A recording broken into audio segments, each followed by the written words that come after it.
उद्योग मंत्री उदय सामंत यांनी सिल्वर ओकवर राष्ट्रवादी काँग्रेसचे अध्यक्ष शरद पवार यांची भेट घेतली आहे। अखिल भारतीय नाट्य निवडणुकीसंदर्भात यावेळी चर्चा झाल्याचं त्यांनी सांगितलं। तसंच मराठा आरक्षणाबाबत सरकार सकारात्मक असून संजय राऊतांकडून कटुता वाढवण्याचा प्रयत्न होत असल्याचा आरोपही त्यांनी केला आहे।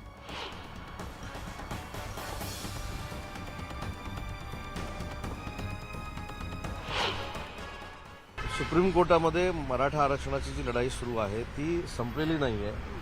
पूर्ण मराठा समाजाच्या सोबत माननीय शिंदेसाहेब, देवेंद्र फडणवीस साहेब आणि मंत्रिमंडळ आहे। काही ठिकाणी काही जर त्रुटी राहिल्या असेल तर पुरा कंप्लाय करण्याचे अधिकार हे संबंधित सरकारला असतात। परंतु कुठच्याही बाबतीमध्ये जर काही विरोधक गैरसमज पसरवत असतील तर त्याला कोणी बळी पडू नये। सुरुवातीपासून एकनाथजी शिंदे मुख्यमंत्री यांनी सांगितलेलं आहे की मराठा आरक्षणाच्या संदर्भात पूर्णतः आम्ही मराठा समाजाच्या सोबत आहोत। तर मंत्री संदीपान भुमरेंच्या मतदारसंघातील म्हणजेच पैठण कृषी उत्पन्न बाजार समितीच्या उमेदवारीचा अर्ज मागे घेण्याचा कालचा शेवटचा दिवस होता।